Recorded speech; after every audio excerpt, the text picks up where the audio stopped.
Alright, good afternoon class. This your boy, Austin Priest. This is my interviewee, Brandon Sewell.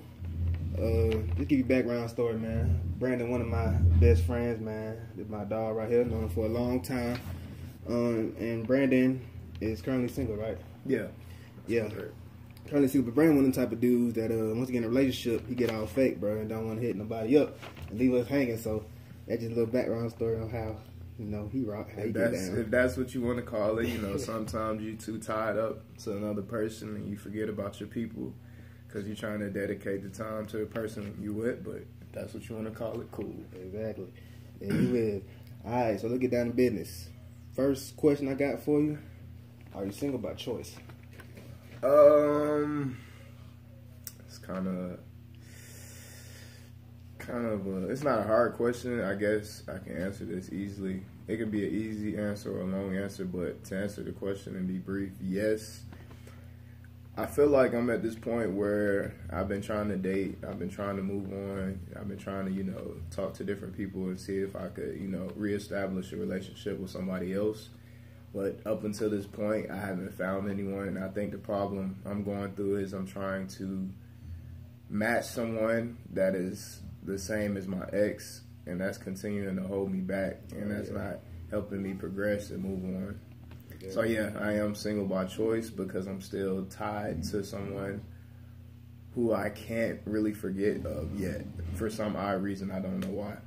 Yeah, shit happens, Yeah. Cause y'all in a relationship for a good minute, weren't you, bro? Yeah. 3 years. Mm-hmm. Hard 3 years, and a lot going on in those 3 years. A very emotional 3 years. So I think that's one of the big reasons I'm still attached to that person. Of course, I've forgotten about her, but I'm trying to make every girl that I meet like her, and that's not the case. And I can't move on that way. Right, no, not at all. Well, I appreciate that, man. That was a very insightful answer.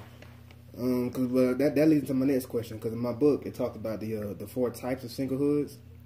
So like you have a voluntary temporary single. That's people that's like temporarily single. But they like you said, choose by choice. They're not actively seeking a mate. Maybe down the line they will. Voluntary stable single. That's one who remains single on a permanent basis. So that may be someone like a priest or a nun. They ain't trying to have mates and sex and all that. Involuntary single, people who actually want to make up, who actually want to mate and marry. And then you have involuntary stable single who desire marriage. I mean, those are more like your older folks though. They desire marriage, but they pretty much accepted the possibility though that they may be single for life. Mm-hmm. So, but you say you single by choice, and you might fall in the first two. Which one you think you fall in? The voluntary temporary single or the stable single? I bounce back and forth between the voluntary single and the voluntary temporary single because I am a very wishy-washy person.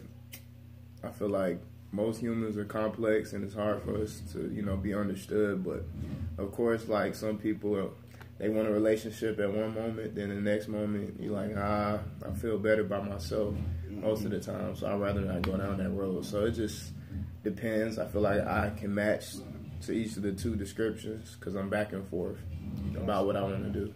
Exactly. Right. I feel you. Okay. So what are some advantages and disadvantages you think of being single? Let's go down the list.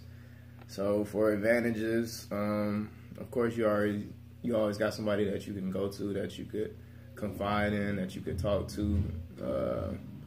You never have to, go out searching for somebody. You always got somebody on your side.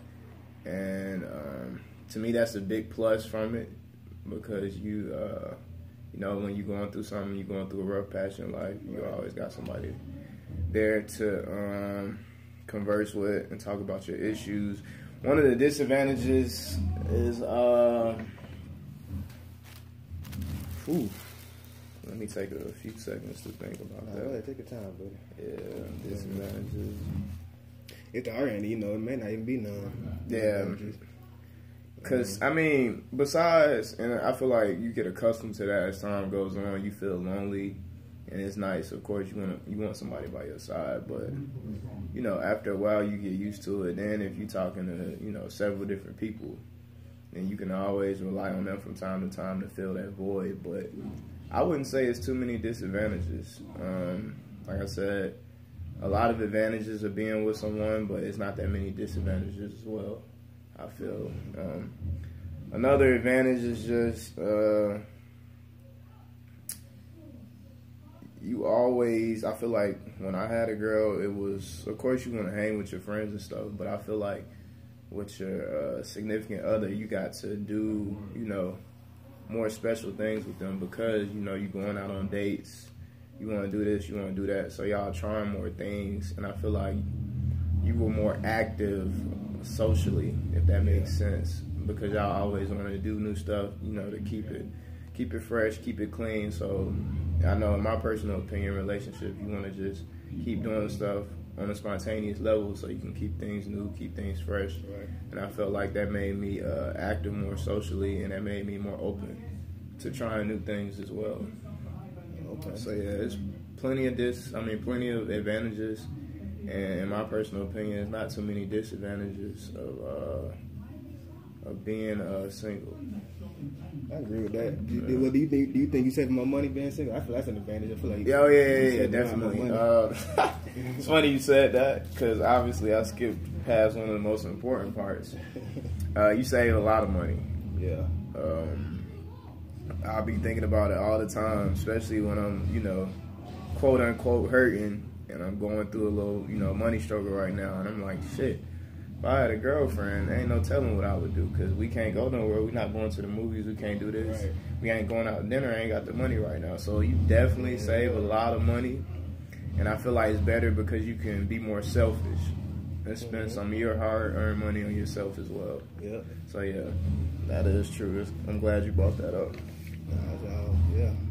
And so what are some like the main qualities you look for in love when you look for a partner? What are some of the main qualities?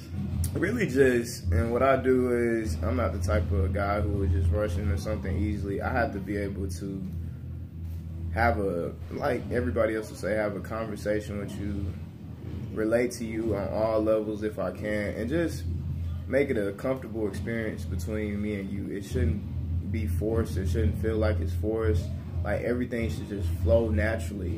And when I feel that deep down in my gut, and first of all, I'm the type of person, I know looks are not everything, but of course I have to be attracted to you. Exactly. But after that initial part is passed, and I look at you and you just a dope ass person, you positive, you seem like you caring, and we just connect on all levels. To me, that's what sets it off.